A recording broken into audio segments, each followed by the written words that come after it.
Bom dia, pessoal. Queria agradecer a todos a presença de vocês. Para a gente é uma honra estar nessa manhã, nessa bela manhã, falando sobre um tema muito importante para todas aquelas empresas que têm uma carteira de ações trabalhistas considerável, né? A gente vai falar sobre um tema que teve uma guinada de quase 180 graus, a nosso ver, é muito benéfica para a empresa, que foi a instituição de uma nova forma de correção monetária para os créditos trabalhistas. Eu queria apresentar a vocês aqui com muita alegria aqui os meus sócios trabalhistas, inicialmente o João Pedro, meu sócio líder aqui, fundador da área trabalhista no Bichara Advogados, e a Cristiana Fontenelle, que também é a sócia trabalhista da área consultiva e do estratégico trabalhista. Estamos todos reunidos aqui para falar de uma forma muito didática, sucinta e mais objetiva possível sobre esta correção monetária. A gente se organizou da seguinte forma. A Cristiana Fontenelle vai explicar brevemente como era o cenário da correção trabalhista, que já era bagunçado antes dessa decisão do Supremo Tribunal Federal, com períodos alternativos de TR e IPCA. E logo após, o sócio João Pedro vai falar da mudança da decisão do Supremo Tribunal Federal, o que elemento ela trouxe para essa forma de correção monetária com os efeitos no provisionamento das ações. Então, sem mais demoras aqui, vou passar a palavra para a Cristiana, que vai dar esse overview, esse panorama geral de como era a correção monetária na Justiça do Trabalho para os créditos trabalhistas antes da decisão do Supremo Tribunal Federal. Cristiana, bom dia. Com você a palavra. Bom dia, Jorge, bom dia, João. Bom dia a todos que estão aqui nessa manhã de hoje discutindo esse assunto tão importante e tão atual, né, mas que já vem sendo pauta na Justiça do Trabalho há algum tempo. Por isso a gente achou importante, antes de esmiuçar a nova decisão do STF, passar um pouco sobre o histórico desse assunto até os dias atuais, né, para que a gente entenda como o Gilmar Mendes chegou ao seu entendimento, né? Historicamente, o que a gente sabe é que o Justiça do Trabalho vinha aplicando a TR em razão do artigo 39 da Lei 8.177 de 91. Ocorre que sempre houve uma discussão acerca da adequação desse índice para recompor a perda monetária do crédito trabalhista, se ele era justo ou não, mesmo índice utilizado para a atualização da poupança, né? Em razão disso, a Justiça do Trabalho passou a discutir a possibilidade, e aí veio a aplicar o IPCA-E e o IPCA, que era o índice, então, usado para a atualização dos créditos contra a fazenda pública, né? Acontece que lá em 2019, o STF vem e declara inconstitucional a utilização desses índices para atualização dos créditos contra a fazenda pública. Nesse momento, a Justiça do Trabalho começa a rediscutir o tema e a entender se não deveria voltar a usar a TR para atualizar os seus créditos trabalhistas. A discussão não se apazigua, né? Porque também o Poder Legislativo não se posiciona sobre o tema, até que muito tempo depois, em 2015, vem a primeira decisão do plenário do TST modulando a questão. Nesse momento, o que o TST entende? Ele diz que até 24 de março de 2015, a gente vai usar a TR para atualização dos créditos trabalhistas, a partir do dia 25 de março de 2015. Inclusive, passará a ser usado o IPCA-E para a correção desses débitos. Ocorre que essa decisão não acalma os ânimos, a discussão continua, e a FENABAN ajuiza uma reclamação constitucional contra a decisão, tem a sua liminar deferida, porque o STF entende que houve uma usurpação da competência pelo TST, e a partir de então teria que se voltar a usar a TR. Os tribunais não se dobram, o TST continua julgando a TR, entendendo que a TR é inconstitucional, até que no final de 2017, essa mesma reclamação constitucional é julgada improcedente. Nesse meio tempo, o que acontece? A reforma trabalhista, que também passa a vigorar no final de 2017. E a reforma trabalhista, ela traz textualmente, no parágrafo 7º do seu artigo 879, que a TR tem que ser utilizada para correção monetária dos créditos trabalhistas. Inclusive, ela também, em outro artigo, determina que os depósitos recursais em garantia desses débitos trabalhistas também devem ser atualizados pela TR. Quando a gente pensa que a questão vai se acalmar, não. A discussão sobre a constitucionalidade da TR continua e os tribunais continuam usando o IPCA-E. Até que, 3 anos depois de 2015, em 2018, a 4ª turma do TST, por unanimidade, profere nova decisão sobre o tema, apresentando um novo entendimento, uma nova modulação. O que ela diz a partir de então? Que o IPCA-E ele vai ser utilizado como índice de atualização dos débitos trabalhistas somente no período compreendido entre 25 de março de 2005 até o início da vigência da reforma trabalhista, né, em novembro de 2017. O período anterior e pós-vigência da reforma trabalhista passaria-se a usar a TR. Nesse meio tempo, as discussões dos empregadores das empresas de como revisar e contingenciar o seu passivo trabalhista continuou. Até que agora, passados novos 3 anos da última decisão, o STF se posiciona sobre o tema, trazendo novos índices a serem utilizados para compor essa perda monetária do crédito trabalhista, e que a gente vai esmiuçar agora mais à frente com o João Pedro, tendo o Gilmar Mendes entendido na sua decisão que deve-se dar aos créditos trabalhistas o mesmo tratamento dado às ações cíveis, né? Que é a utilização da Selic.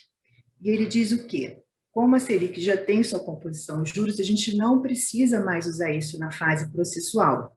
Agora, na fase pré-processual, ele continua entendendo que deve-se usar o IPCA-E.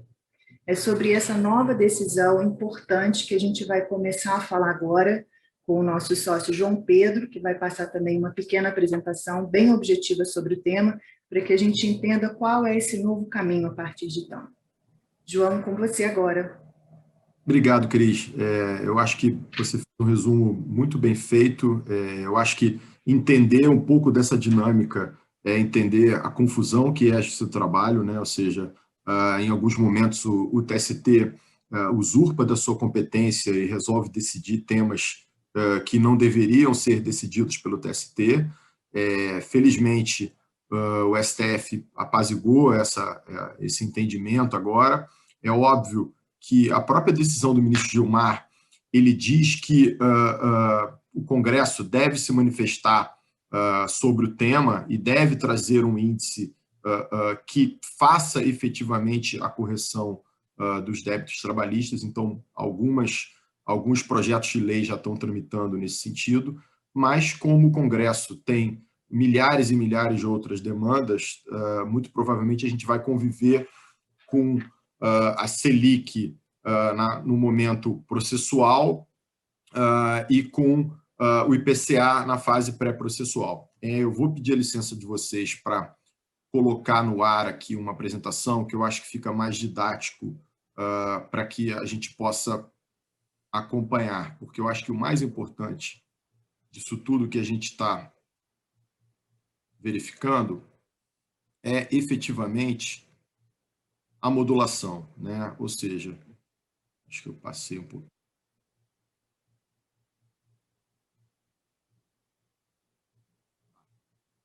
Então, gente, basicamente, o que a gente tem? O ministro Gilmar, como o Jorge falou bem no início, ele trouxe uma surpresa. Eu acho que ninguém imaginaria que ele fosse encontrar uma solução adicional às 2 possibilidades que existiam, né? Ou seja, essas 2 ADCs, que são ações diretas de constitucionalidade, elas pediam o reconhecimento da TR como o índice de correção na forma da reforma trabalhista. E aí vem o ministro Gilmar, de uma forma até, me parece que, não digo errada, mas de forma inusitada, e ele aplica a Selic, né? Então, assim, acho até que faz um racional, tem uma justificativa. Os créditos de natureza cível, na forma do artigo 406 do Código Civil, são corrigidos de forma... vou colocar aqui melhor. Os créditos de natureza civil são corrigidos pela Selic, então ele entendeu que fazia sentido que os créditos trabalhistas também o fossem. Tá? Mas o mais importante para a gente estar aqui debatendo hoje não é se a TR foi considerada ou não inconstitucional, mas sim a modulação que foi dada, né? Ou seja, a modulação ela já veio imediatamente após o julgamento, né? Ou seja, como a gente vai aplicar essa decisão no dia a dia, como a gente vai aplicar essa decisão nos nossos processos, né? Então, assim, aqui eu acho que vale a pena a gente um tempinho lendo efetivamente os 3 itens, até porque eles são bem curtos e bem diretos, tá? O que a gente tem é basicamente que o ministro Gilmar entendeu que são reputados válidos e não ensejarão discussão, ainda que, por ação rescisória, todos os pagamentos realizados utilizando a TR ou IPCA ou qualquer outro índice, tá? No momento em que eles foram efetuados, ainda que tenham utilizado juros de mora, tá? Assim como devem ser mantidas e executadas as sentenças transitadas em julgado que expressamente adotarem na sua fundamentação a utilização da TR ou do IPCA com juros de mora.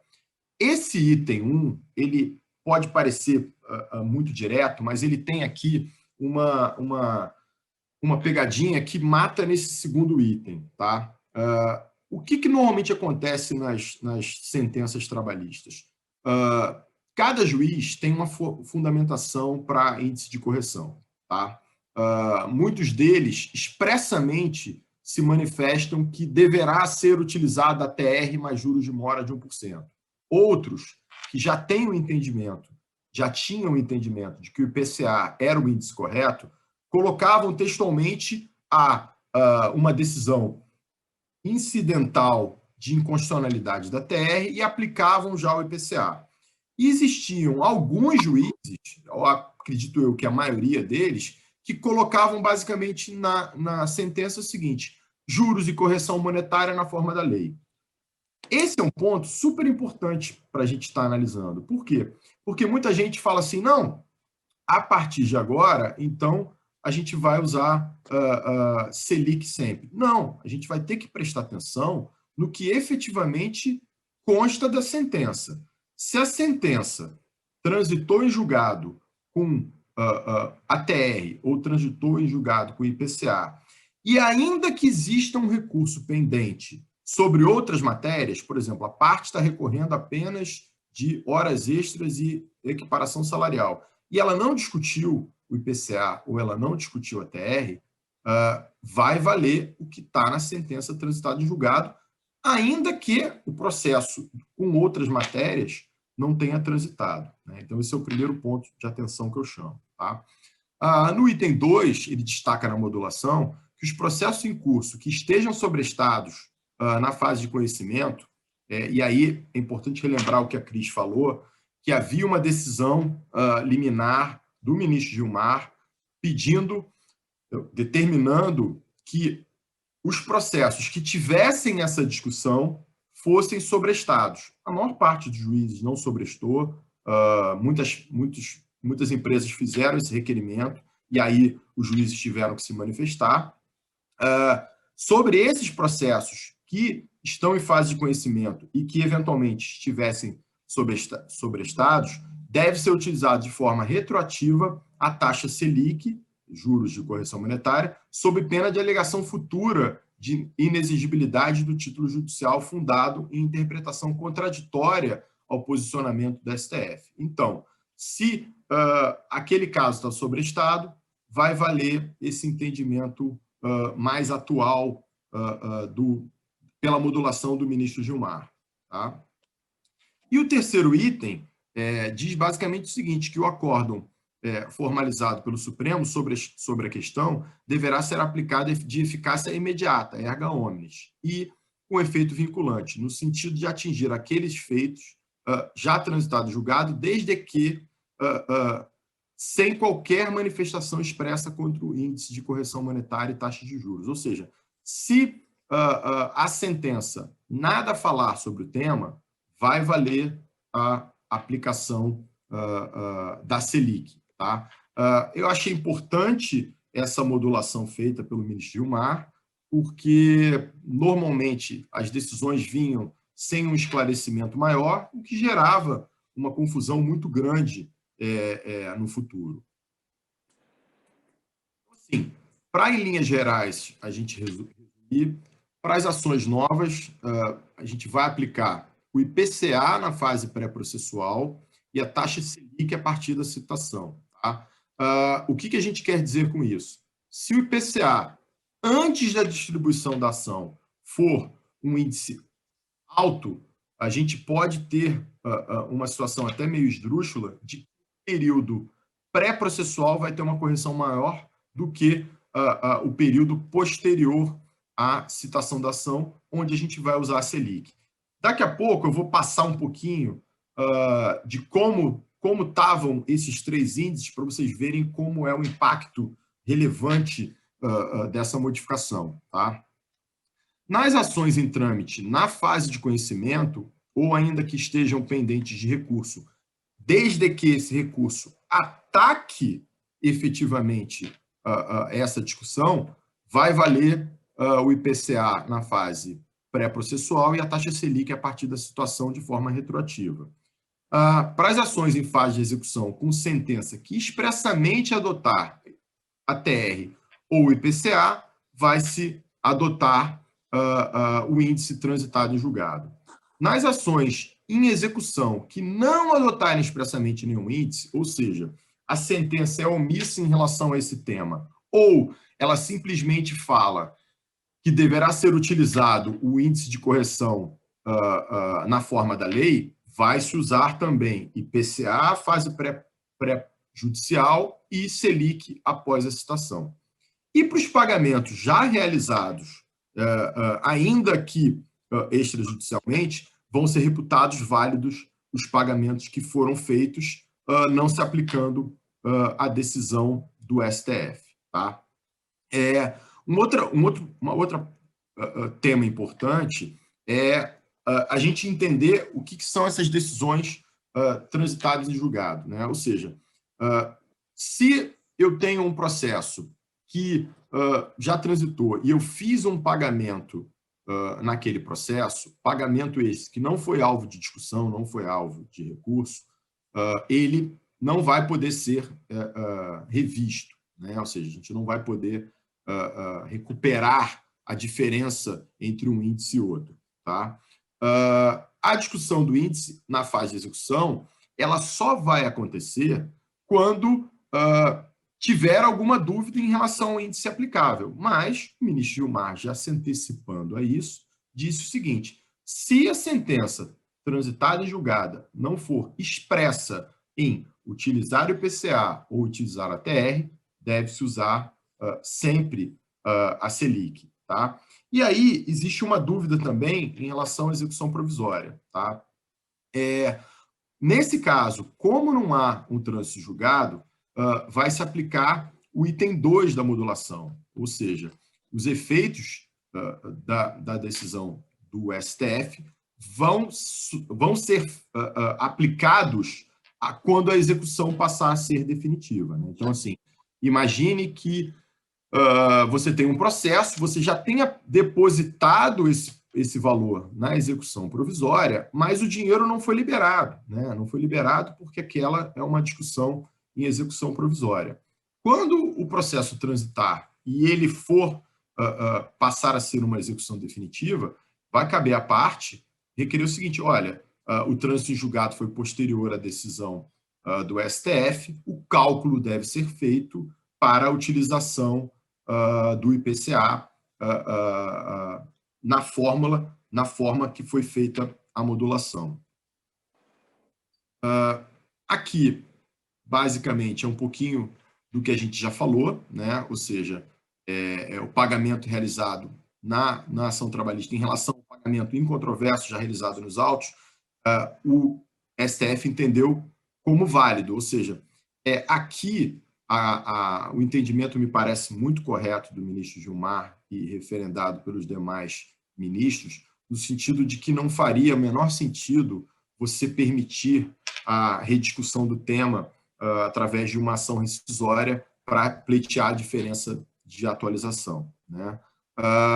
Já os valores remanescentes ou controversos, aqui cabe um esclarecimentozinho, tá? Caso haja decisão judicial expressa nos autos quanto ao índice de atualização a ser utilizado, vai se prevalecer o que já está decidido, né? Ou seja, se houve trânsito em julgado em relação a utilizar a TR ou utilizar o IPCA, vai valer o que está definido no trânsito em julgado, tá? Não havendo uma definição expressa em relação a isso, vai se utilizar sempre a decisão do STF. Aqui a gente faz um quadrinho, né, explicando como... A gente depois manda a apresentação para todos que estiverem assistindo, porque eu acho que talvez fique rápido para todo mundo.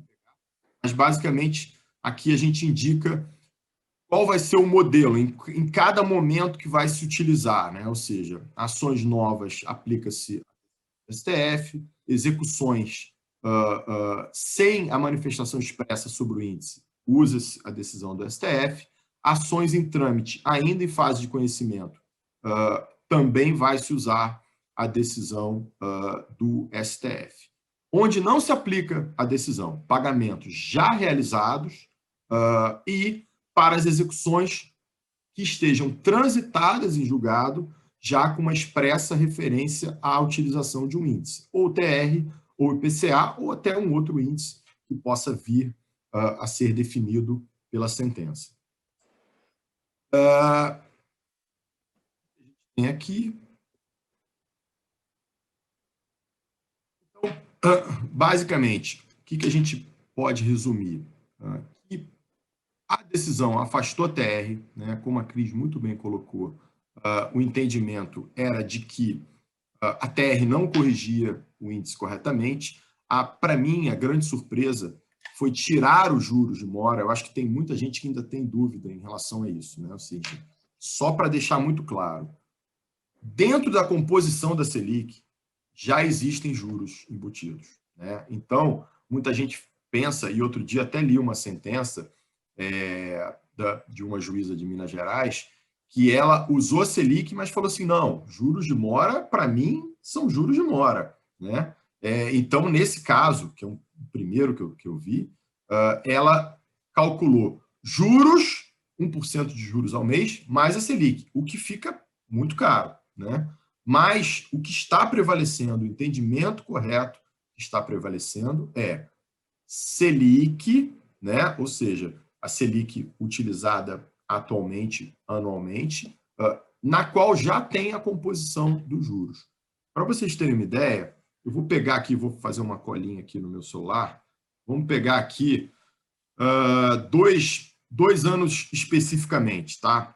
2017, por exemplo, a Selic fechou o ano com 9,57% de correção, a TR, se você utilizasse o índice da TR, seria 0,59 da TR mais 12% de juros ao mês, tá? E se você utilizasse o IPCA, a gente teria 2,94 mais 12% ao mês, tá? A grossíssimo modo, sou advogado trabalhista, tá, gente? Mas eu ainda faço algumas continhas. A gente teria 14,94% se a gente fosse usar o IPCA como índice de correção, e 9,57% utilizando a Selic, ou seja, utilizando a decisão do STF. Já em 2018, a situação passa a ser melhor ainda para a correção, olhando pela visão das empresas. Tá? A gente tem 6,39 no caso de utilização da Selic. Tá? A gente tem 12% de juros, porque a TR em 2018 em diante ela ficou zerada, tá? E a gente teria 15,86% se a gente utilizasse o IPCA. Ou seja, a gente estaria falando aí de uma diferença só no ano de 2018 de 9%, mais ou menos. Né? Então, assim, você imagina se você considerar a utilização de uma reclamação trabalhista distribuída, por exemplo, em 2015, né? Pegando uma reclamação de 2015, a diferença fica abissal, chega às vezes a 40%, 50% de diferença só a correção monetária e os juros. Então, assim, é muito importante, foi muito importante essa decisão. Eu acho que a gente agora vai bater um papo aqui, Jorge, Cris e eu, sobre esses reflexos, né? Ou seja, o que a gente acha que as empresas devem fazer. Eu vi que tem algumas perguntas também aqui que foram feitas pelos participantes. Então, a gente vai debater um pouco isso, porque realmente o impacto é relevante. A gente recomenda fortemente que as empresas olhem as suas contingências, que avaliem à luz da modulação se deve ser modificada, se devem ser modificadas as provisões, porque o impacto, sem dúvida, foi muito relevante. Jorge, você tem alguma consideração aí? Cris, por favor.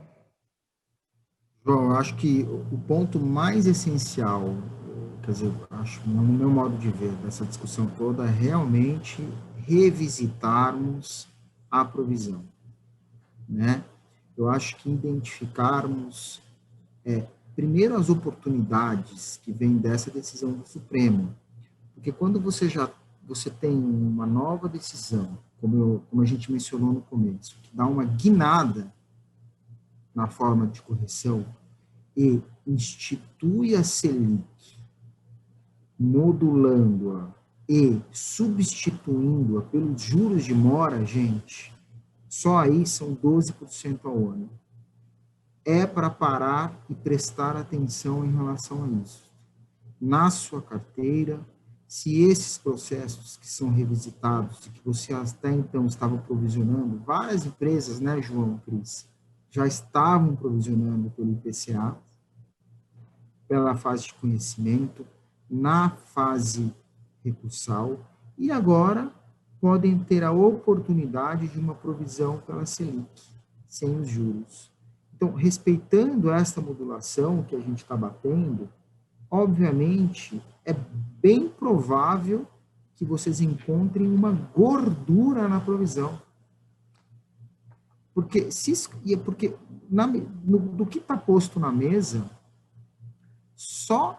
isso só não vai atingir, a grosso modo, a fase de execução em que isso já está decidido com um título específico, declarando IPCA ou ATR, né, ou que já se decidiu pela forma da lei, já na fase de execução. O resto é para parar e ver.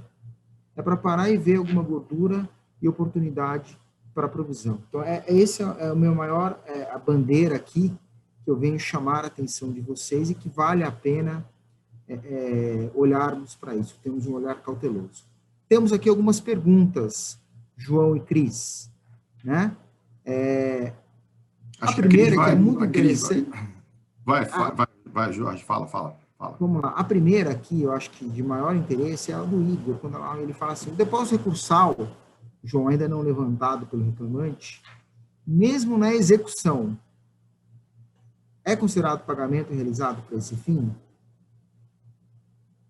Um depósito recursal... Ou seja, eu estou entendendo aqui que o Igor está dizendo que o depósito recursal ele sofre a correção. Qual é a correção? Se isso segue, como que fica? Com a Selic, com a TR ou com o IPCA? Na execução, quando não é levantado. Quando ele não é levantado. Assim, teoricamente, aí vai seguir a correção do crédito conforme a decisão, né? Ou seja, se a decisão do STF, se a sentença não tiver expressa em relação ao tema, ele vai ser corrigido na forma da decisão do STF. Então, a gente vai ter que analisar cada caso para poder verificar como que vai ser feita a atualização desse débito, né? É isso. Eu também entendo que o depósito recursal ele segue a toada de todos os títulos que estão sobre o guarda-chuva da decisão. Se ela entendeu que IPCA já transitou em julgado... Ele existe para garantir o crédito, né? Logicamente, não, e outra coisa, e a própria decisão, ela trata apenas dos depósitos já levantados, né? Então, ou seja, se a parte já levantou aquele depósito, aí você não tem mais como voltar atrás. Mas se ele ainda está no processo, se não houve trânsito em julgado, se ainda está em discussão, dá para você questionar, sim, a forma de correção, ainda que em fase de execução, né? Ou seja, o juiz mandou utilizar um índice diferente do que está no trânsito em julgado. A gente vai se deparar com isso, gente, entendeu? Ou seja, a gente vai forçar uma barra e a gente vai ter que estar atento para usar a correta modulação que foi feita pelo STF. Né? Jorge, isso mesmo. Cris, tem uma outra pergunta também sobre o ED, né? Então, foi interposto ED Renata, recentemente, né? Isso, a Renata Nantes está perguntando o seguinte. Pessoal, a decisão do Supremo já publicou, vai mudar alguma coisa, tem ED, é passível de mudança por ED, por essa questão de juros. Como que fica isso, Cris? Bom, parece que já foram postos EDs, né? A gente não tem ainda o teor deles, mas a aplicação dela, a princípio, já é imediata, né? Ela já se aplica erga omnes e a partir da data em que foi proferida. Vamos ver se vai haver alguma mudança da decisão da EDs. Nesse meio tempo também a gente fica esperando o que parece pouco provável, mas o posicionamento do Legislativo, a gente entende que pode haver uma certa insegurança jurídica, mas ela já seria aplicável. Então, neste cenário de ED, então vamos lá, nesse cenário de ED, os valores incontroversos, vocês acham que estes sofrem alguma alteração em relação à decisão do Supremo? Em relação aos valores incontroversos? Vamos, digamos, a gente está falando em agravo de petição, né? Em agravo de petição, vocês sabem que vocês precisam delimitar o valor incontroverso. Esses valores incontroversos, vocês acham que sofrem alguma mudança da Selic juros? Eu acho que se está havendo discussão em relação ao índice e se não houve levantamento por parte do reclamante, dá para se discutir sim, entendeu? O grande problema é se eventualmente o reclamante já levantou um valor incontroverso, né? Aí não vai ter realmente discussão. Mas, assim, normalmente, o reclamante levanta o valor incontroverso utilizando a TR. Então, vou dar um exemplo, tá? Você tem um agravo de petição que está discutindo a aplicação do índice de correção, né? Ou seja, a sentença falava juros de correção monetária na forma da lei. E aí você fez um depósito do valor incontroverso com base no seu cálculo, ou seja, com base na TR, que é o cálculo mais favorável para a empresa. E aí o reclamante recebeu aquele valor pela TR, incontroverso. Você recorreu, né? Recorreu para discutir o IPCA. Esse recurso, como a Cris já falou, e a decisão é imediata, ainda que tenham sido protocolados embargos de declaração no dia 19 de dezembro, esse recurso vai ser reformado para se aplicar a Selic. Mas aquele valor levantado com base na TR não vai poder ser...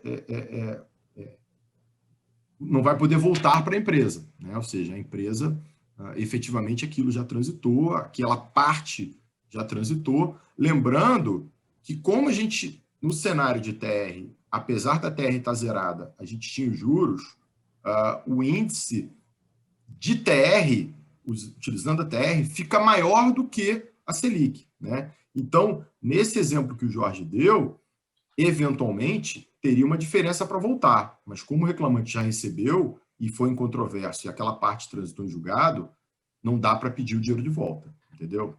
Só o recurso do IPCA é que vai poder ser reformado para que se passe a aplicar a Selic. A diferença vai ser muito grande, né? Muito grande. A gente estima em 40%. É sensível. Muito sensível mesmo. Claríssimo, João. João, a Selic será aplicada de forma simples ou composta? Você acha que a decisão ela foi clara nesse sentido? Na minha opinião...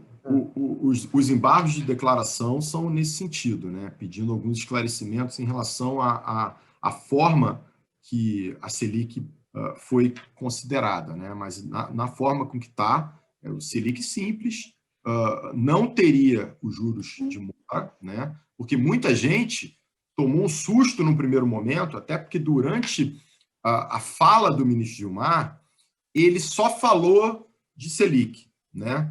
Ele não falou sobre os juros de mora. Só depois que foi disponibilizado o acórdão é que a gente pôde entender que ele considerou que a Selic já tinha os juros lá dentro, né? Então, assim, muita gente, durante algum momento, achou que seria Selic mais os juros de mora, o que daria um valor maior até do que o IPCA em alguns momentos, né?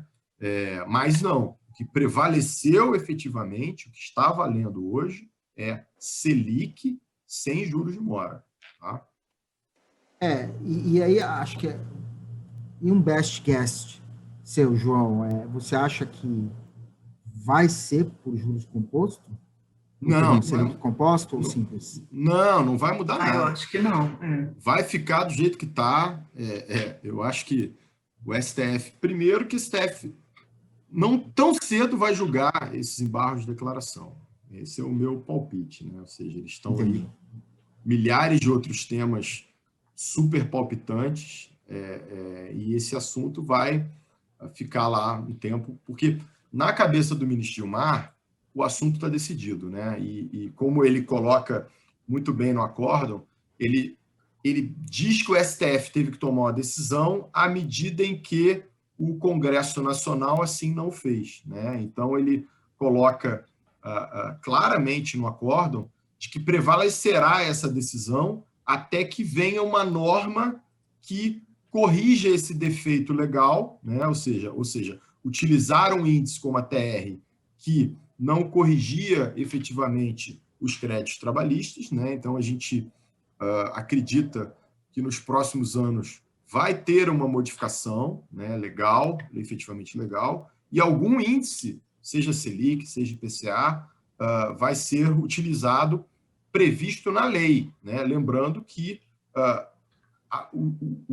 o artigo que tratava da utilização da TR foi considerado inconstitucional, né? Então, assim, acredito eu que em breve o Congresso vai se manifestar sobre isso. Mas até lá, eu tenho certeza de que os embargos vão ser julgados improcedentes e nada vai ser modificado, né? Então, assim... Eu também acho que não.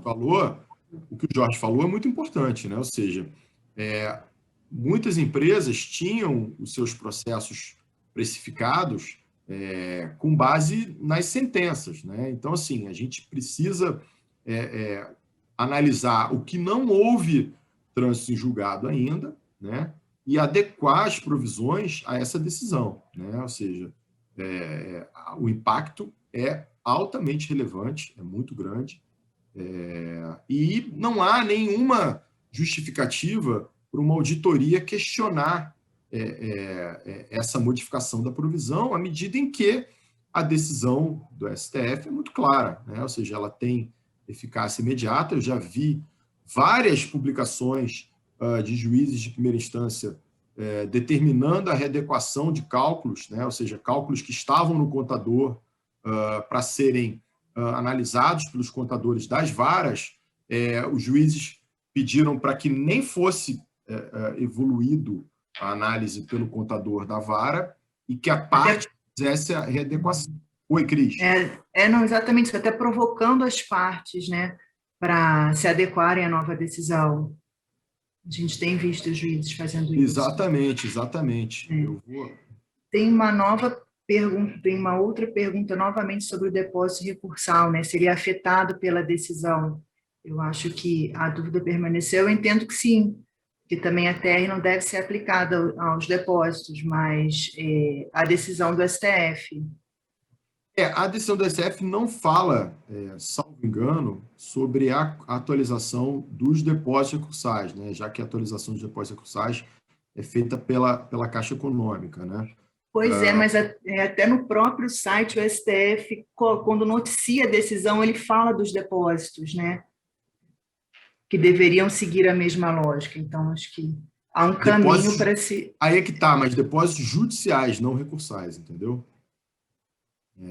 Isso aí é uma coisa que eu não tenho certeza, eu não quero me comprometer aqui, não, então tem que analisar com mais profundidade a decisão. Eu achei a decisão bem didática, tá? Eu achei até, fiquei surpreso com a modulação muito bem delimitada, mas realmente esse ponto aí é um ponto interessante. Os depósitos recursais, eu acho que tem 3 correntes aqui.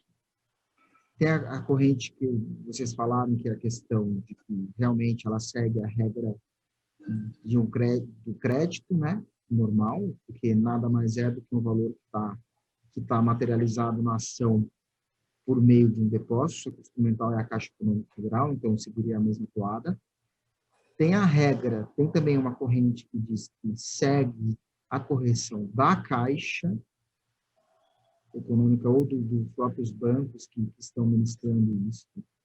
E tem a terceira, que seria a aplicação da TR, pura e simples, porque em razão de você fazer o depósito recursal, em teoria, você não, pelo menos em relação ao valor do depósito, você não está mais em mora. Então, os juros, por exemplo, não seriam aplicados. Então, seriam essas 3 correntes e isso está realmente aberto. Tá? Não dá para a gente ficar aqui uma posição em mármore sobre isso. A Raquel aqui diz o seguinte: João, a fase pré-judicial será considerada entre a demissão considerada entre a demissão e a atribuição do processo? Terá um critério? Vai seguir Selic, vai seguir PR ou vai seguir IPCA? A fase pré-judicial, ou seja, durante a demissão até a distribuição do processo. IPCA é muito claro. Aí tem uma questão interessante, né? Ou seja, quanto mais tempo o reclamante demora para propor ação, ele sofre com uma prescrição, né? Mas se o período dele não abrange prescrição, o tempo que ele demorar para entrar vai ser mais favorável para ele, né? Porque o IPCA é maior do que a Selic, né? Eu vi num caso específico que eu estava analisando outro dia, que o valor do período pré-processual era maior, a correção era maior do que o valor corrigido pela Selic na fase processual, né? Então, assim, essa é uma situação que a gente vai ter, questão de índice, né? Forma de aplicação dos índices, como que se calcula cada um deles, né? Então, mas isso está muito claro.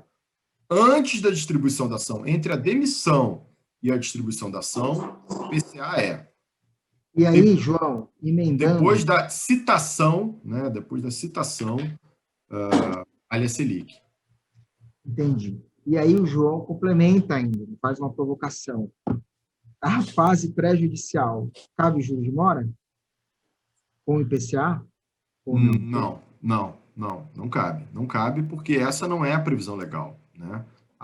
Os juros começariam a correr a partir da distribuição da ação, né? Exatamente. É o que eu entendo também. A jurisprudência majoritária no sentido de juros, só que fala em juros depois da distribuição. Assim, a criatividade dos juízes é muito grande, né? Ou seja, efetivamente, grande parte dos juízes não ficou satisfeita com essa decisão, né? Ou seja, eles queriam efetivamente a aplicação do IPCA durante todo o período, que era, inclusive, a decisão que estava prevalecendo no TST, né? Por isso, até mesmo, eu comentei essa decisão que eu vi de um lado do TRT 3, sobre a aplicação de juros em cima da Selic, né? Ou seja, que seria o pior dos mundos, né? Tem até uma pergunta, acho que do Armando, se há o risco de sobrevir um novo índice em pouquíssimo tempo, mediante a pressão dos sindicatos. Eu não vejo, fui dar uma olhada, não olhei depois, nesse ano de 2021, mas na época da decisão eu fui dar uma olhada como estavam as ações, os projetos de lei sobre essa matéria, e não tinha nada bem encaminhado com isso. É óbvio que a gente teve uma mudança nas casas legislativas, né? Pode ser que os novos presidentes da Câmara dos Deputados e do Senado tenham interesse de pautar isso. Não acho que esse seja um tema que vai ser alvo de movimentação, especialmente pelo perfil dos dois.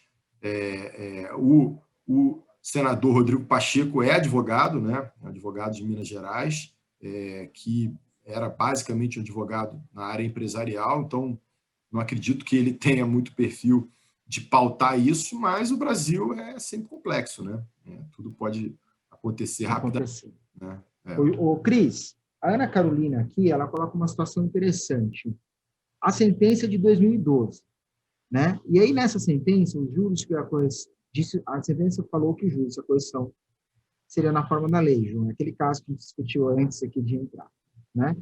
Aí, essa sentença diz o seguinte: a homologatória diz que atualização e incidência de juros até a data do efetivo pagamento.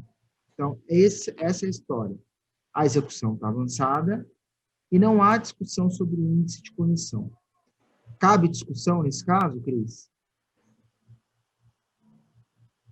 Deixa eu voltar e ler aqui, Jorge. Juros de correção na forma da lei, sentença homologatória contendo apenas atualização e incidência de juros até a data... Eu entendo que caberia discussão, sim, sobre o índice. Eu também nesse entendo. caso, entendo que sim. Prevalece o status quo, que é a questão da Selic sem juros. Por quê? Mas por que aqui, nesse caso, eu acho que tem discussão? Porque está em aberto, gente. Isso. Na forma da lei, quando fosse aplicar a execução do crédito. Dando a natureza mista da Selic, que engloba correção monetária e juros, considerando que não há incidência de juros sobre IR e INSS, mas apenas incidência da correção monetária sobre essas verbas, como vocês entendem o posicionamento prevendo a incidência do novo índice Selic? Eu acho que se mantém, Elber, a Selic de forma natural, normal, no imposto de renda e INSS. Tá? O que se alterou aí é a Selic substituindo o IPCA e os juros. A forma em que você faz a correção monetária, né, do imposto de renda e a contribuição patronal, que é selicado, é essa expressão que a gente usa no mercado, essa se mantém normalmente, tá? Usualmente. E os juros, neste caso, se a gente for considerar aí os juros para o principal do IR e INSS, na minha opinião, por não se tratar aí de débito trabalhista, se mantém na forma de cálculo do principal devido de imposto de renda e INSS. Tá? Boa parte dessas dúvidas vai ter que esclarecer no dia a dia, né? Os embargos de declaração que estão prevalecendo lá, que estão para ser julgados lá no STF, eles não tratam de todas essas matérias, né? Então, alguns desses pontos vão ter que ser realmente tratados na execução, né? Ou seja, se cabe juros no período pré-processual, como é que vai ser dada a correção dos depósitos recursais, se faz pelo mesmo índice ou não. São discussões que vão sempre existir, apesar da modulação ter tentado abranger a maior parte dos temas possíveis, sempre vão surgir novas discussões, né? Então, sempre vão surgir novas teses que, eventualmente, os ministros não analisaram no momento da publicação do acórdão, né? Então, assim, são alguns pontos que a gente entende que vão ser alvo de discussão, não tenho a menor dúvida disso. Você não acha, Jorge? É isso aí. Tem esses pontos abertos, mas a tendência realmente é que só fique a Selic e saia o 1% de juros. Acho que o debate vai continuar. Acho que o tema não se esgota, né, agora nesse momento ainda. Continua, enfim, o debate aberto para como interpretar e aplicar nas diversas ações em curso e nas diversas decisões que hoje a gente tem no trabalho, como o João bem disse, considerando a criatividade, né, do judiciário trabalhista e como ele vai atuar com essa decisão agora. E aí, só fazendo uma parte aqui da pergunta do Pedro. O Pedro coloca um ponto importante. O artigo 899 da CLT dispõe que o depósito recursal será atualização corrigida pelos mesmos índices da poupança. Mas, Pedro, é justamente este ponto que a gente está discutindo e é o que afeta a decisão do Supremo.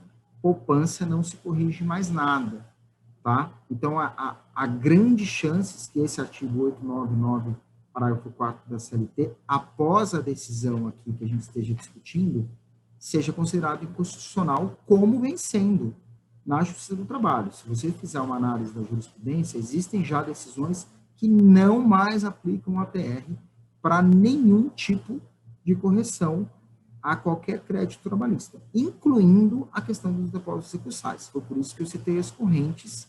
Isto não é uma situação definida muito claramente, tá? Acho que é isso, gente. Assim, o assunto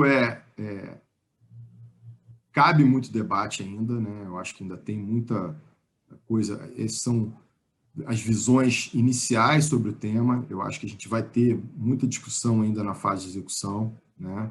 Eu não tenho dúvida de que, como até uma das pessoas que fez pergunta até comentou sobre isso, os sindicatos não estão satisfeitos, né? Os advogados reclamantes não estão satisfeitos. Eu conheço pessoas que estavam aguardando julgamento de recursos sobre esse tema, que o processo dele reduziu em 50%, né? Ou seja, imagina de uma hora para outra você ter uma redução de 50%, né? Só que, efetivamente, a correção na forma do IPCA era a melhor maneira de você aplicar o seu dinheiro, né? Ou seja, a maior parte dos advogados de reclamante, de uns tempos para cá, resolveu parar de fazer acordo, né? Ou seja, você fazia um acordo bem no iniciozinho do caso, mas depois que saía a sentença, praticamente as empresas não conseguiam mais fazer acordo, né? Especialmente quando tinha uma decisão aplicando o IPCA, né? Por quê? Porque se ele recebesse aquele dinheiro, ele não conseguiria aplicar no mercado financeiro e ganhar a correção que se tinha no processo trabalhista, né? E agora a situação se modificou, né? Ou seja, agora a situação se modificou, passou a ser interessante fazer um acordo, receber o dinheiro logo, porque a correção já não está mais tão agressiva como acontecia no passado, né? Então, assim, em linhas gerais, eu acho que é isso, né? A gente vai continuar estudando o tema, vai levar essa discussão adiante sempre que tiver algum ponto interessante, principalmente na fase de execução, mas os processos na fase de conhecimento e fase de recursal que não tenham transitado em julgado em relação a essa matéria, na minha opinião, não tem mais discussão, né? A discussão vai existir em alguma medida na fase de execução, dependendo de como estiver a sentença. Tá? Eu acho que é isso. Você não acha, pessoal? É isso, João. Sim. Está à disposição aqui para eventuais perguntas, ou que vocês possam fazer por e-mail.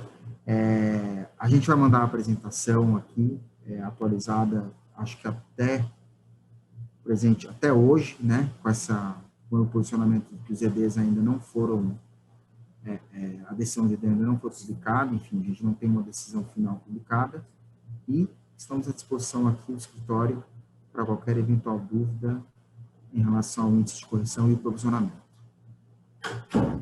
Gente, acho que é isso aí. Obrigado a todos. A gente tem, depois acho que tem até uma pesquisa, até para que vocês possam indicar os próximos temas, que a gente possa fazer um próximo webinar. Se tiver alguma modificação em relação à decisão do desembargo de declaração desse processo, que tenha efetivamente algum impacto relevante, a gente vai voltar a conversar aqui, mas de uma maneira geral eram essas considerações que a gente tinha.